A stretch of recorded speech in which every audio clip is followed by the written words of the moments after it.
Gentileza, Atos capítulo 17. Quinta-feira passada nós retomamos a nossa série de mensagens extraídas do livro de Atos, com o tema Marcas da Igreja Primitiva. São lições que nós começamos a extrair desde o capítulo 1 de Atos até a conclusão de todo o livro. E o nosso desejo é que possamos resgatar algumas marcas, algumas características de uma igreja tão saudável, que crescia bem, que caía na graça e caía na graça de todos daquela época. E nós estamos aqui no capítulo 17, na segunda viagem missionária de Paulo, já concluindo a segunda viagem, já para a gente entrar na terceira viagem. E aqui Paulo chega na cidade de Atenas, e eu já partilhei com vocês algumas lições na quinta-feira passada. Quem estava aqui na quinta-feira passada, possivelmente vai se relembrar de algumas coisas. Aqueles que não estavam aqui, eu vou tentar pincelar rapidamente o que foi dito na quinta-feira passada. Paulo, aqui no capítulo 17, está de passagem, e ele para em Atenas para esperar Silas e Timóteo. E quando ele percebe a idolatria do povo de Atenas, dos atenienses, ele começa a sentir revolta no seu íntimo. E Paulo, mediante aquela situação, a idolatria, ele não fez vista grossa. E a primeira lição que eu extraí na quinta passada, que o servo de Deus não consegue fazer vista grossa diante da idolatria cometida, diante do pecado. E Paulo levanta a voz e começa a anunciar a Jesus, porque Paulo sabia que a solução para a idolatria, que a solução para o pecado era Jesus Cristo, e continua sendo Ele e sempre será.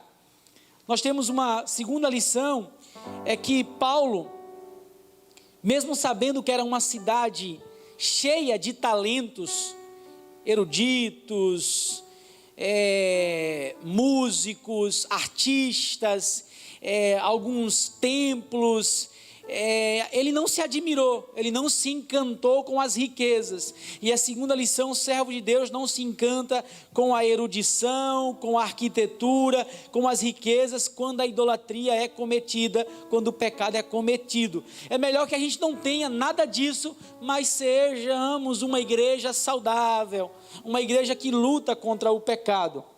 E a terceira lição é que Paulo começou a dissertar, começou a anunciar, a falar de Jesus Cristo, sobre morte, ressurreição, ressurreição pós-morte.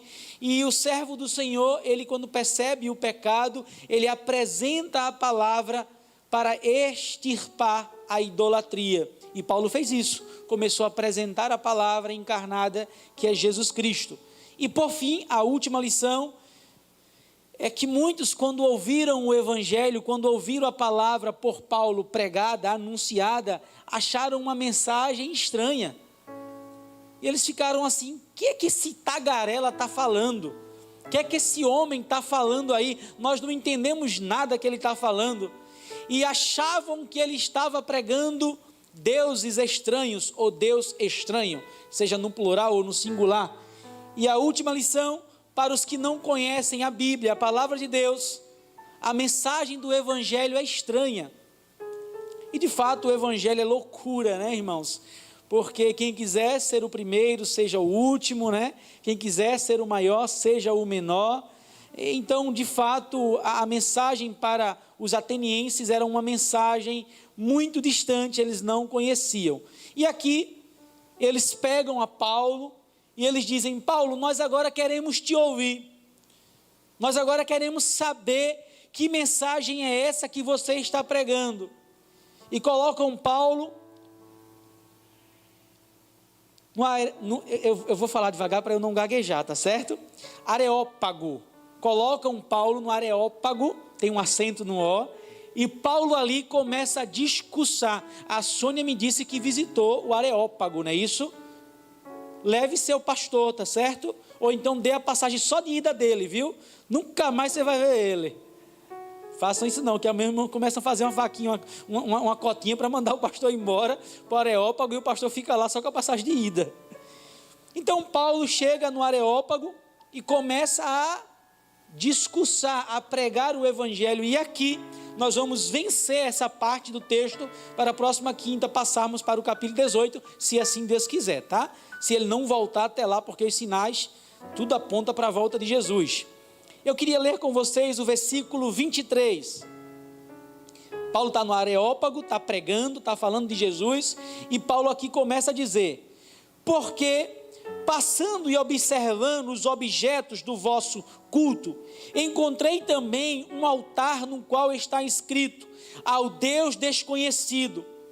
Pois esse que adorais sem conhecer é precisamente aquele que eu vos anuncio. Paulo, como ponto de partida para a sua pregação, pega a deixa da religiosidade e tal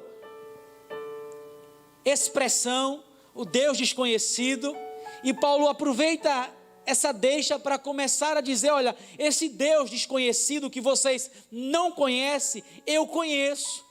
E é justamente este Deus que eu estou anunciando. E ele começa a falar de Jesus. Mas, irmãos, o que me chama a atenção aqui é que Paulo percebe que os atenienses são religiosos. Observem, ele diz: olha, eu observei que vocês são demasiadamente religiosos. Vocês são pessoas religiosas. E eu percebi que quando eu li ao Deus desconhecido, e eu vou ler novamente, por gentileza, novamente, leia comigo aí: porque passando e observando os objetos do vosso culto, encontrei também um altar no qual está escrito: ao Deus desconhecido, pois este que adorais sem conhecer é precisamente aquele que eu vos anuncio. Leiam comigo aí, por gentileza, o versículo 22. Então Paulo, levantando-se no meio do Areópago, disse: senhores atenienses, em tudo vos vejo acentuadamente religiosos. Vocês são religiosos, vocês adoram a um Deus que vocês não conhecem, claro, mas adoram. Vocês têm a motivação de adorar um Deus, conquanto desconhecido, mas vocês adoram. Vocês são religiosos. Irmãos, eu comecei a observar o que é que Paulo queria dizer aqui. Paulo sutilmente estava dizendo o seguinte: olha, não basta ser religioso, é preciso conhecer a Deus. É isso que Paulo quer dizer: não basta ser religioso, é preciso conhecer a Deus. Vocês são religiosos, eu percebi. Vocês adoram um Deus, mas um Deus que vocês não conhecem. Sabe, irmãos, cumprir, já falei isso, já preguei, não tem como eu não pregar de novo. Cumprir ritos religiosos, qualquer um pode cumprir. Conhecer a Deus é bem diferente. Paulo percebeu que o povo cumpria uma certa religiosidade, ou uma certa religião, mas não conhecia a Deus. Já falei para vocês que o nosso coração é uma fábrica de fazer ídolos. Então, quando eu não conheço a Deus, eu começo a adorar o Deus que eu estou criando. É isso que Paulo está dizendo: olha, vocês são religiosos, vocês não conhecem a Deus, e vocês começaram a criar um Deus para adorar. Irmãos, quando nós não conhecemos a Deus, nós criamos o Deus que nós queremos adorar. O nosso coração é esta fábrica de fazer ídolos, de construir ídolos. É por isso que cada esquina nós encontramos uma igreja diferente. E eu não estou falando isso dizendo que é ruim ter várias igrejas. Eu estou dizendo que cada igreja adota uma forma de culto diferente, porque cada um quer adorar a Deus conforme entende. E começam a criar ritos dentro da igreja. Começam a criar coisas que Deus nem sequer pediu para criar. E para piorar, começam a criar um Deus dentro da própria igreja. E dizem até que o Deus é o nosso Senhor Salvador. Sabe, irmãos, cada pessoa que não conhece a Deus, cria um Deus para adorar. Cada pessoa que não conhece a Deus cria uma igreja para adorar. Cada pessoa que não conhece a Deus vai fabricando ídolos e não percebe que ali é um Deus desconhecido. E começam a adorar um Deus dizendo que é Jesus, mas não é, é um Deus que ele fabricou, que ele criou, que ele construiu. Por quê? Porque não conhece o Deus de verdade. E começam agora a cumprir alguns ritos, algumas regras, e dizem: nós conseguimos adorar ao nosso Deus. E Paulo percebe isso. Lembram Mateus capítulo 15, quando Jesus fala com os religiosos, no verso 8: este povo me conhece ou me honra com os lábios, mas o seu coração, porém, está longe de mim. Gente, sutilmente é isso que Paulo quer dizer. Vocês são religiosos, mas vocês criaram um Deus para adorar. Não basta ser religioso, é preciso conhecer a Deus. É por isso que eu insisto em dizer que servir a Deus não é algo apenas de sensação, de emoção, mas é de saber, é de conhecer. Eu não bebo água sanitária porque eu sei que é ruim, mas nunca bebi, mas sei. Eu não pulo de um prédio de 10 andares, porque minimamente eu sei que quando eu cair lá embaixo, vou me esborrachar todinho. No meio do caminho o Senhor arrebata o Espírito, eu já vou embora de medo. Mas eu nunca pulei, mas sei que vai acontecer isso. Sabe, adorar a Deus, irmãos, não é só sentir, mas é saber, é conhecer Ele. E observem que Paulo diz isso: em tudo vos vejo acentuadamente religiosos, porque passando e observando os objetos do vosso culto, encontrei também um altar no qual está escrito: ao Deus desconhecido. Pois esse que adorais sem conhecer é precisamente aquele que eu vos anuncio. Religiosos que adoravam um Deus que eles mesmos criaram. Alguns chegam e dizem para mim: pastor, mas eu acho que Jesus gosta de ser adorado assim. Pastor, não, mas eu acho que a igreja, que o culto deveria ser assim. Pastor, mas eu acho, ateniense. Ateniense, achava e criou um Deus para adorar. De tanto você achar, você vai acabar criando um Deus e vai adorar esse Deus achando que é Jesus. Então não ache, conheça Ele, procure saber quem é Ele. A mulher, quando sentou com Jesus, lá no poço de Jacó, eu estou usando a expressão sentar, mas estava ali conversando com Ele, ela perguntou: Senhor, onde é que eu adoro a Deus? E Deus disse: eu procuro aqueles que adoram em espírito e em verdade. Primeira lição que eu aprendo, irmãos, quando Paulo olhou ali a idolatria do povo, quando Paulo começou a falar, discursar, ele foi claro: olha, não basta ser religioso, é preciso conhecer a Deus. Cuidado para não criar uma igreja conforme a sua vontade. Cuidado para não criar uma igreja conforme a sua imagem, conforme a sua semelhança. Cuidado para não criar um Deus conforme a sua imagem, conforme a sua semelhança. Cuidado para você não fabricar o que você quer adorar. Cuidado. E Paulo aqui já deixou claro: vocês são religiosos, mas vocês nem conhecem o Deus que vocês adoram. E agora eu quero ir para o versículo, vocês lembram, né, de Oséias 4:6, que o povo perece porque não conhece a Deus. É porque não conhece, é porque não sabe, é porque não estuda, é porque não busca. Uma mensagem como essa aqui é chata para quem não gosta de estudar, viu? Para quem não gosta de olhar o texto, é uma mensagem chata. Sabe o que é a mensagem boa? Deus vai te dar, Deus vai derramar, Deus vai... E é uma mensagem boa demais, porque é só Deus dando. É bom demais, gente, é bom demais. Mas nós precisamos conhecer o Deus que nós adoramos, senão nos tornaremos meros religiosos e a nossa religião será vã.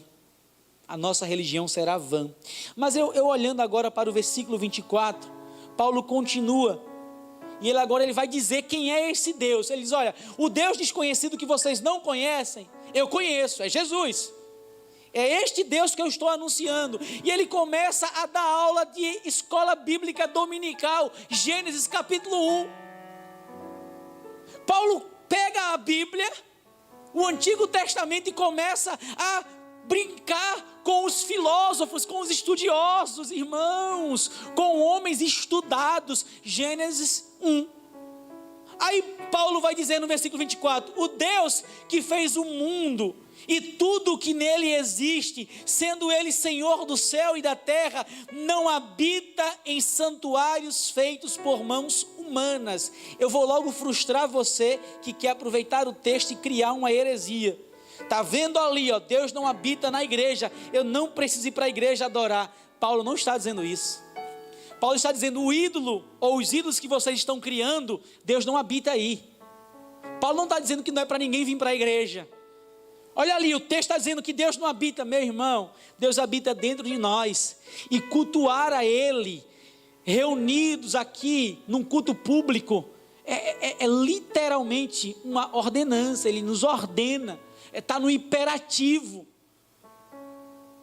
Ele pede para que a gente se reúna e proclame e adore o nome dele. Então, para você não criar uma ilusão, um Deus desconhecido, Paulo não está dizendo aqui que ninguém é para ir para a igreja. Paulo não está dizendo isso não.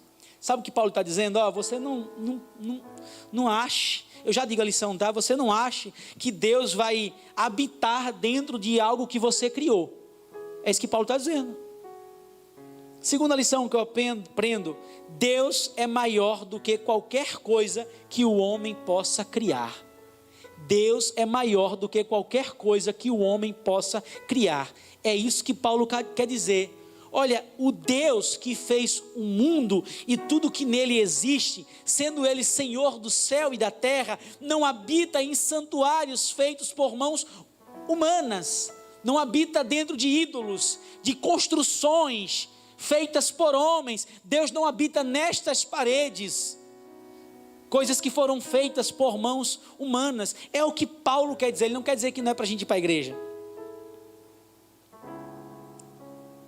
Olha o esforço de Paulo para dar uma escola bíblica dominical para estudiosos, ao dizer que Deus criou todas as coisas. Gênesis capítulo 1, foi o que Paulo fez.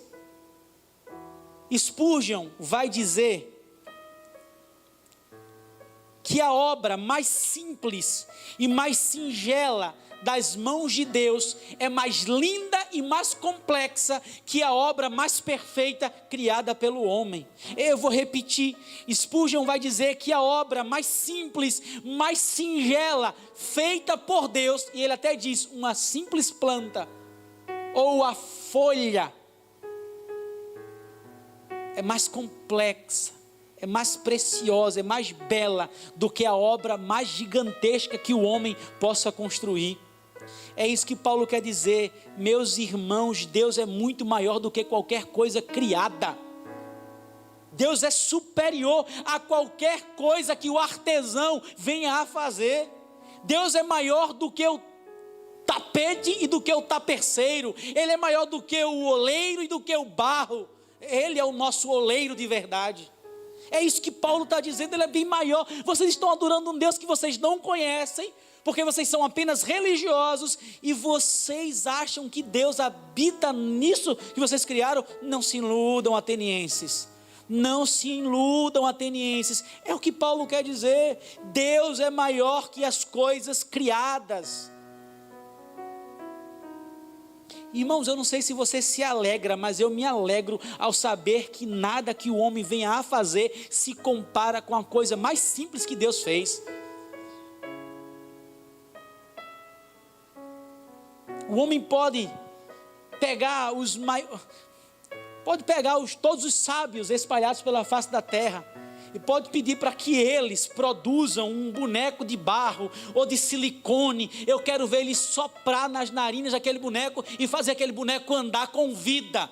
Só Deus faz isso, irmãos. É o que Paulo está dizendo para eles. Podem tentar, Deus não se limita ao que vocês criam. Deus é muito maior. Sabe o que Paulo está fazendo? Apresentando um Deus, sabe, para esse povo que não conhece. Escola Bíblica Dominical no Areópago. Olha que coisa linda. Quando alguém lhe perguntar o que é que Paulo falou lá no Areópago, Gênesis capítulo 1, escola bíblica, coisa que a gente conhece todos os dias. A gente sabe de cor salteado, o povo não sabia aqui, não tinha acesso ao Gênesis. Mas irmãos, eu até agora partilhei 2 lições, né? Não basta ser religioso, é preciso conhecer a Deus. Conheça mais a Deus, busque mais a Deus, busque a face do Senhor, leia mais a Bíblia.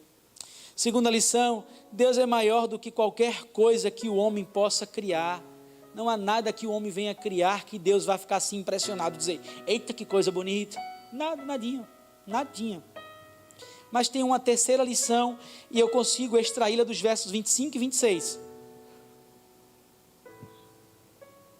Ele diz que Deus é criador de todas as coisas, né? E agora ele vai dizer, nem é servido por mãos humanas, como se de alguma coisa precisasse, pois Ele mesmo é quem a todos dá vida, respiração e tudo mais. De um só fez toda a raça humana, para habitar sobre toda a face da terra. Aqui está bom. Paulo primeiro anuncia o Deus criador do Gênesis, e fala que Ele é superior a qualquer coisa que o homem venha criar, que Deus não consegue se limitar àquilo criado, e agora ele começa a dizer algo mais sublime. Olha, ninguém consegue servir a Deus, ninguém consegue dar algo para Ele. As pessoas adoram animais que precisam se alimentar, as pessoas adoram imagens, e eu não estou aqui com um discurso pesado aos seus ouvidos, que precisam de retoques, que precisam de pinturas, porque elas vão se degradando ao longo da história. Deus não precisa de nada disso, Ele não precisa ser servido pelo homem, é o que Paulo está dizendo aqui. Deus não depende de nada e de ninguém, é o que Paulo quer dizer. Olha, Deus não depende de nada e de ninguém. Sabe o que Paulo está dizendo? Que Deus ele é autoexistente.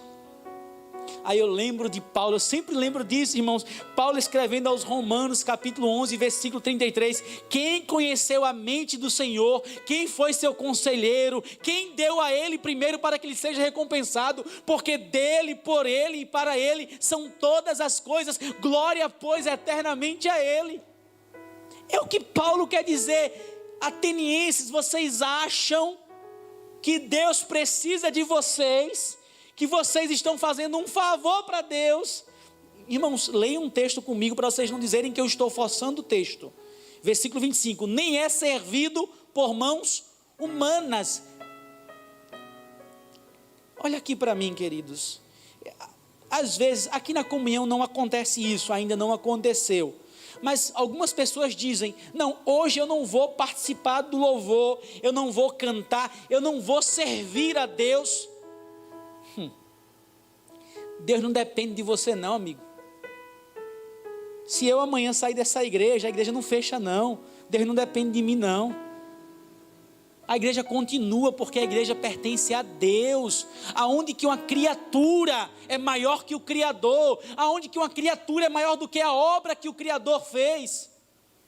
É o que Paulo está dizendo. Vocês acham que vocês estão servindo e que Deus depende de vocês? E muitos pensam assim na igreja: se eu não der meu dízimo, a igreja fecha. Você que está perdendo. Se eu não for cantar, a igreja perde. Você que está perdendo. Se eu não for para a igreja, meu amigo, se você não vir para a casa de Deus, é você que está perdendo. Deus não perde. O prazer de quem está aqui servindo a Deus, você nunca vai sentir, enquanto você não entender que quando você serve, você que é abençoado. Quando você serve, você que recebe o regozijo.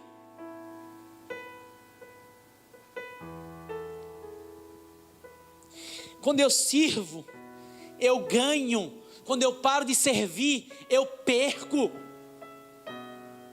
Enquanto eu estou servindo, eu estou ganhando. É um princípio básico do reino de Deus. Enquanto eu estou em casa e eu posso servir e não quero, porque muitos estão em casa porque não podem vir. E eu sei disso, muitos realmente não podem vir. Outros não vêm por opção. A pandemia só revelou aquilo que está no coração do homem. Quem gosta de adorar a Deus e pode vir, vem, faz questão. Quem não gosta está simplesmente usando tudo isso como tapia. Não, estou com raiva de A, estou com raiva de B, não concordo com isso, não concordo com aquilo, vou mudar de igreja. Meu irmão, quem perde é você, não sou eu não. E Paulo diz para os atenienses: vocês acham que estão servindo a Deus? Que vocês vão dar comida a Deus, que Deus depende de você? Ele é autoexistente, Ele não precisa de você para existir. Deus é a fonte de toda criatura, você que depende dele. Afinal, na volta de Jesus, um galho que estiver fora da videira, ele vai cortar. Não, mas eu não estou na igreja, não faço parte. É um membro amputado, é uma folha, um galho que está ressecando. É um graveto perdendo a brasa. Eu vou olhar para o texto para vocês não dizerem que eu estou forçando o texto.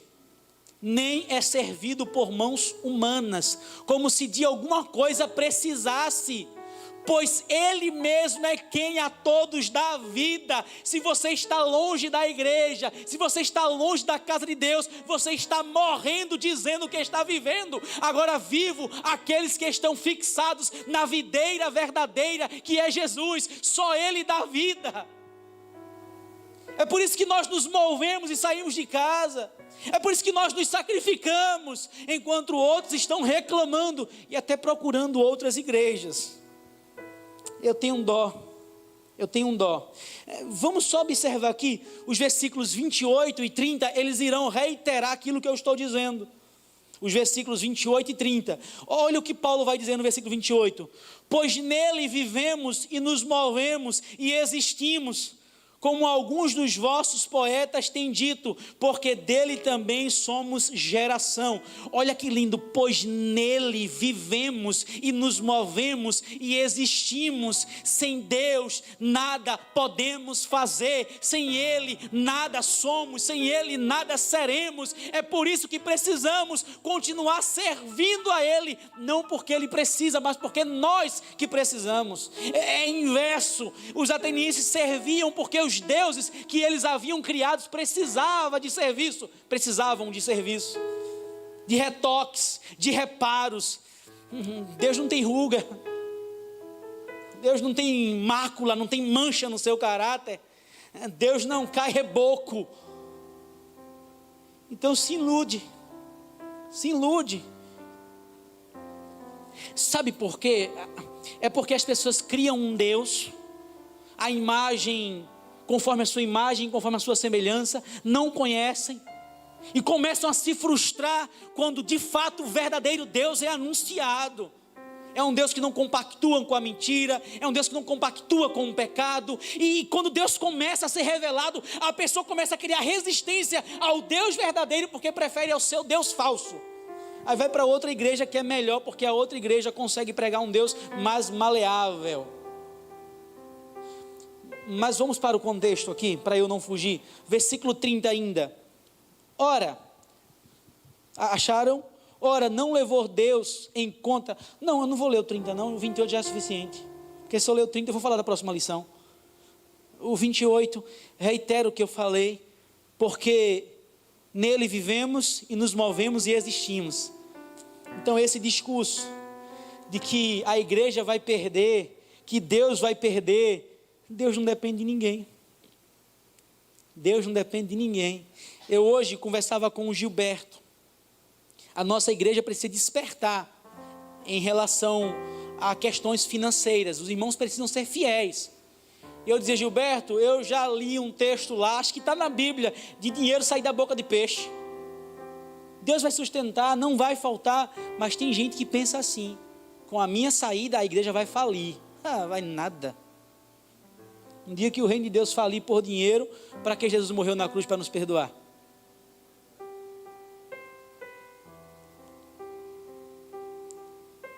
Vou deixar de tocar. Deixa, ué. Não tem dificuldade de fazer capela? Bora. Eu não piso mais ali naquele louvor. Eu não piso mais, não tem problema. A igreja não perde. Deus é autoexistente, nós que precisamos nos aproximarmos dele, senão quem vai perder sou eu.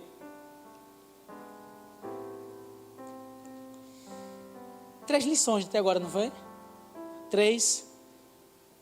Não basta ser religioso, é preciso conhecer a Deus.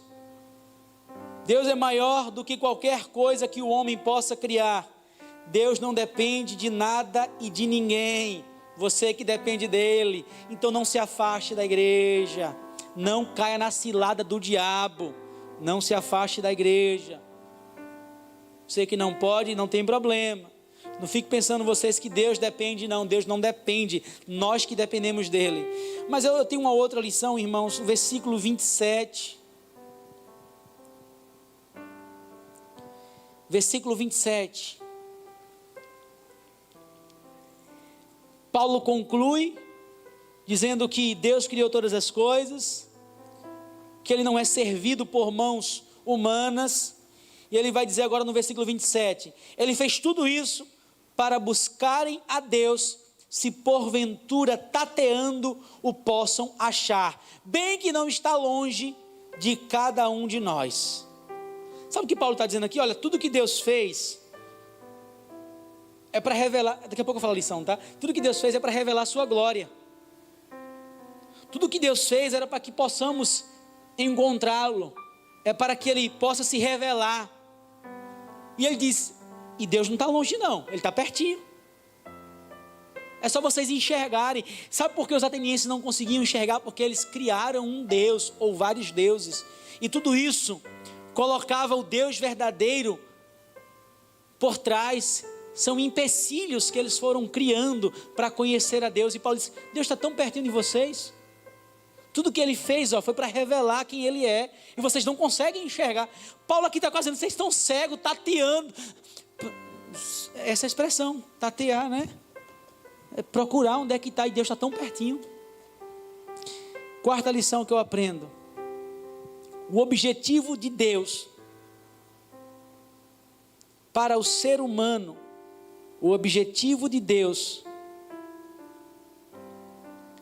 ao criar todas as coisas, é melhor assim, o objetivo de Deus ao criar todas as coisas era revelar-se ao homem, ou se revelar ao homem.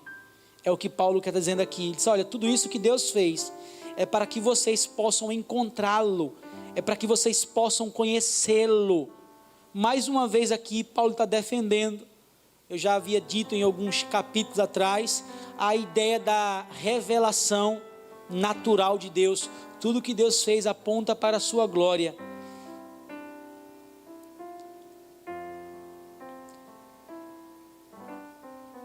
Deus não está longe da gente não. Deus está pertinho, Ele habita em nós. E no caso dos atenienses aqui, eles só precisavam abrir os olhos para que eles pudessem enxergar que Deus fez todas as coisas e que Deus estava tão pertinho ali, se apresentando a eles, por intermédio da criação.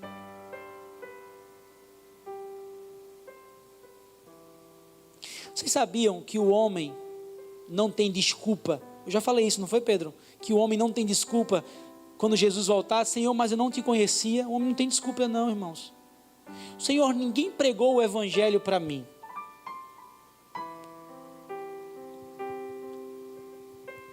Deus se revelou. Ele se revelou na consciência humana, no coração. Tá? Romanos capítulo 1, versículos 19 e 20. É o que Paulo quer dizer, olha, Deus está pertinho de vocês. Se vocês abrirem os olhos, vocês vão enxergar. Vocês vão enxergar. Romanos capítulo 1. Acharam?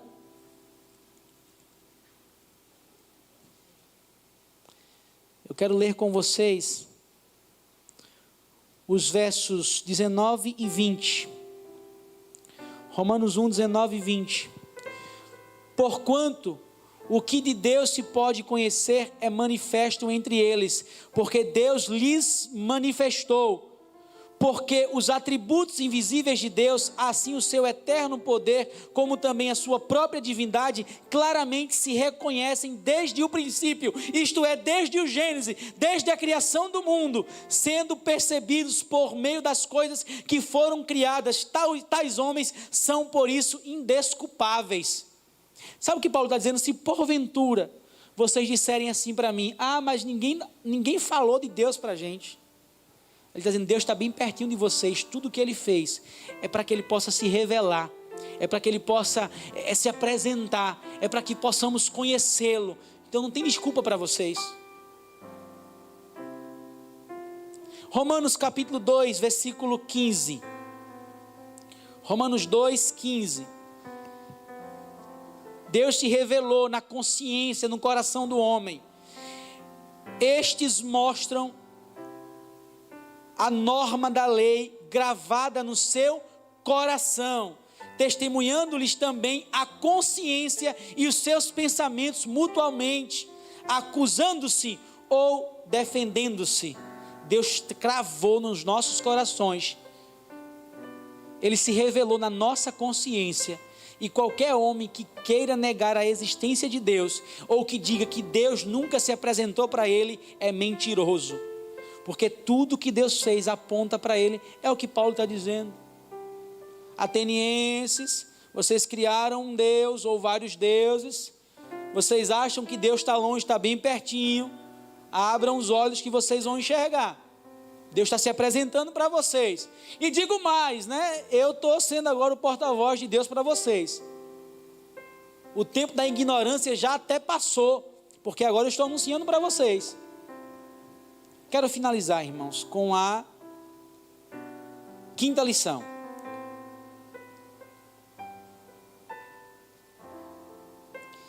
Eu mudei a quarta lição, porque eu tinha colocado assim: o objetivo de Deus para o ser humano é revelar-se. Mas eu apenas mudei, mas dá no mesmo, tá certo? Dá na mesma coisa. Quinta lição, os versículos 30 e 31, e eu finalizo. Ora, não levou Deus em conta os tempos da ignorância. Olha, por que Deus não levou em conta? Porque Deus sabia que eles não conheciam o Gênesis, mas mesmo assim, eles são indesculpáveis. Eles viviam na ignorância, eles criaram um Deus, ou vários deuses para adorar. Ora, não levou Deus em conta os tempos da ignorância.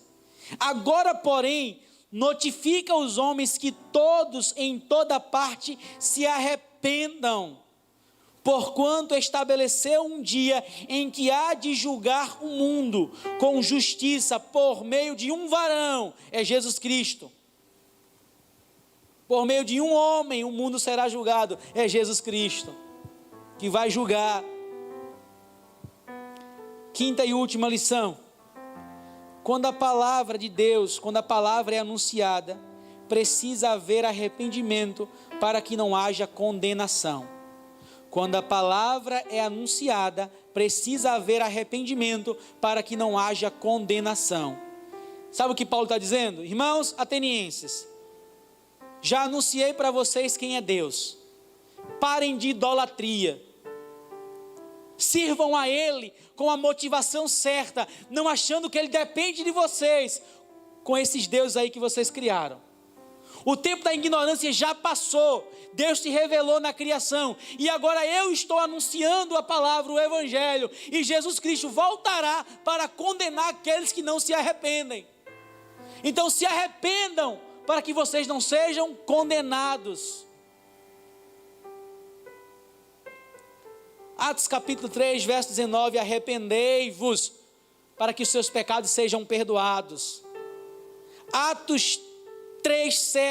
Mateus 3,7, João, quando está batizando, diz: raça de víboras. Aí lá na frente, no versículo 19, no versículo 2, ele vai dizer: arrependei-vos. Ele chama de raça de víboras no 7, e antes ele havia dito: arrependei-vos. Irmãos, sem arrependimento não há remissão de pecados. É a gravidade, Betânia, dos dias de hoje. Você senta com um cidadão, com uma cidadã, você senta com um irmão, com uma irmã, e você apresenta o pecado, o irmão e a irmã fica tão chateado com você, mas não fica com o pecado cometido. E outra coisa, vai embora sem ao menos pedir perdão. Aquele que ofende é tão orgulhoso que nem sequer tem coragem de pedir perdão. É por isso que pede carta, porque pedir carta é mais fácil do que perdão. Gente, ninguém pediu carta não, viu? Estou comentando aqui, ninguém pediu carta. Até, tá, a única pessoa que pediu carta, mas não foi por nenhum motivo errado, tá? Foi uma irmã amiga nossa, tá? Então, onde é que eu quero chegar, irmãos? Paulo está dizendo, olha, acabou para vocês, não tem mais justificativa. Vocês conhecem a Deus porque eu estou anunciando. Vocês já deviam conhecer porque Ele se apresentou. Ele está pertinho de vocês, vocês que não enxergam. E agora vocês precisam o quê? Se arrepender. Jesus olha assim para aqueles que lideraram a sua crucificação e Ele diz, Pai, perdoa. Eles não sabem o que fazem. Eu gosto da versão, o que estão fazendo, porque estava acontecendo ainda, né? Eles ainda não haviam crido em Cristo. Quando eles perfuram ali, alguns começam a crer, né? Quando Jesus morre e o véu se rasga, eles, eita, verdadeiramente matamos o Filho de Deus. Ali gerou arrependimento. Quando a mulher teve um encontro com Jesus, já vai de novo no poço de Jacó, ela se arrependeu. Quando o filho pródigo foi embora, ele se arrependeu ao voltar. Então sabe o que eu quero dizer para você, meu irmão, minha irmã? Se arrependa, porque sem arrependimento não tem salvação, sem arrependimento não há regeneração, sem arrependimento não há perdão. Então se arrependa, confesse seus pecados e se arrependa, porque senão você vai ficar reincidindo na idolatria, num pecado. Paulo aqui finaliza, né, irmãos? Ele finaliza e a Bíblia diz o seguinte, que alguns creram no Evangelho, outros zombaram. É o que acontece nos dias de hoje, alguns vão crer no que estamos pregando, outros vão zombar, vão dizer que é carapuça, vão dizer que é mensagem. Não, queridos, não é mensagem, é bíblica, quente, saída do forno agorinha. Então eu falo o que Paulo falou, se arrependa. Porque quando a palavra ela é anunciada, precisa haver arrependimento, para que não haja condenação.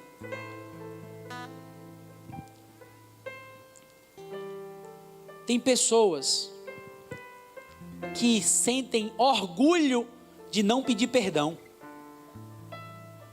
Vocês conhecem alguém assim? Pessoas que sentem orgulho de não pedir perdão. Essa pessoa foi salva alguma vez na vida? Porque sem perdão não tem salvação. E para eu pedir perdão, minimamente eu preciso me arrepender do que eu fiz. Então sem perdão, sem arrependimento, sem salvação. Tem gente que faz questão de dizer, eu nunca peço perdão. Gente, tem gente que fala, eu nunca peço perdão. Mas foi perdoado na cruz, né? Mas quer ser perdoado. Então sabe o que eu estou dizendo? Reconheça seus erros, peça perdão, para que você não seja condenado. Diga, Deus, Senhor, eu tenho errado.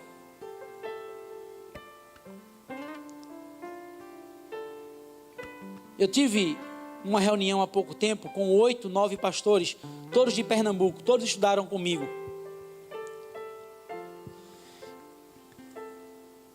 E a gente conversa vai, conversa vem, conversa vai, conversa vem. Em vez ou outra a gente fala sobre pecado, porque pastor peca, viu? Esposa de pastor não peca não, mas pastor peca. Pastor peca dobrado igual tapioca. E é algo meio que unânime entre os pastores, pelo menos daqueles que eu conheço, que todo conflito numa igreja tem pecado por trás. Todo conflito numa igreja tem pecado por trás. Pecado não confessado, pecado não arrependido. É por isso que há conflito. E esse pecado pode partir do pastor ou pode partir da ovelha, viu gente? Eu não me isento não. seria leviano. Pastor orgulhoso que não pede perdão, está assim, ó. Pastor orgulhoso que não reconhece que falhou, que errou. Dei um passo em falso, pequei, errei, meu irmão, me excedi aqui.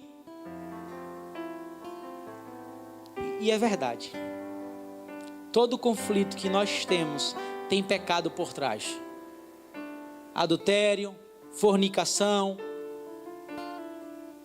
prostituição, mentira, soberba, fofoca. Olha aí onde é que está o problema da igreja: pecado. Então o que é que precisamos fazer? Arrependimento. Se arrepender, parar de fazer, confessar, Papai do céu. Interessante, confessar Papai do céu e o ofendido também, viu? Porque se eu ofendi Pedro, eu vou celebrar a ceia, participar da ceia, Pedro na minha frente: Pedro, vem cá, meu irmão, me perdoe, eu lhe ofendi. Mas o mais fácil, sabe o que é? É se retirar, para não pedir perdão, porque o orgulho está matando muita gente. Pai, perdoa os nossos pecados, a começar em mim, Senhor. Perdoa meu irmão, minha irmã, que porventura não reconhece os seus erros, os seus pecados. Perdoa-me também, Pai, aqueles pecados, aqueles erros que eu insisto em cometer. Obrigado, Pai, pela Igreja Batista da Comunhão. Essa igreja tem sido uma bênção, Senhor Deus. Continua a nos guiar, continua a fazer com que esta igreja seja uma igreja sensível, que se arrepende do pecado, que busca a Tua face e que vive o processo da regeneração, Pai. Obrigado por esta noite, pelo modo como o Senhor falou conosco. Em nome de Jesus, amém. Vamos louvar a Deus?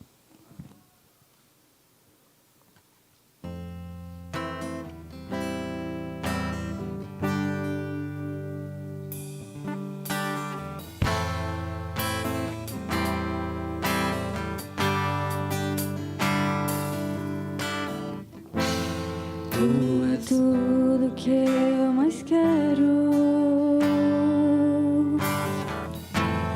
O meu fôlego tu és. Em teus braços é o meu lugar. Estou aqui. Estou aqui.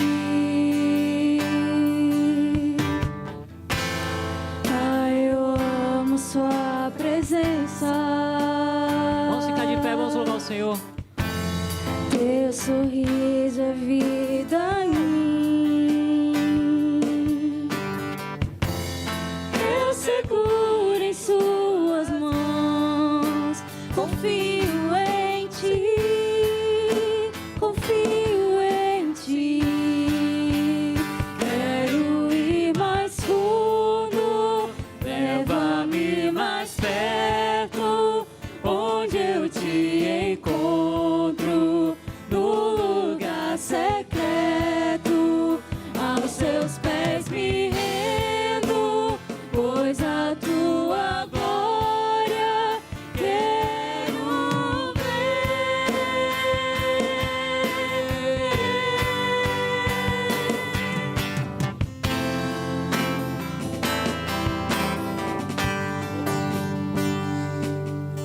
Eu vou expor uma situação do meu casamento, porque tem a ver com o assunto.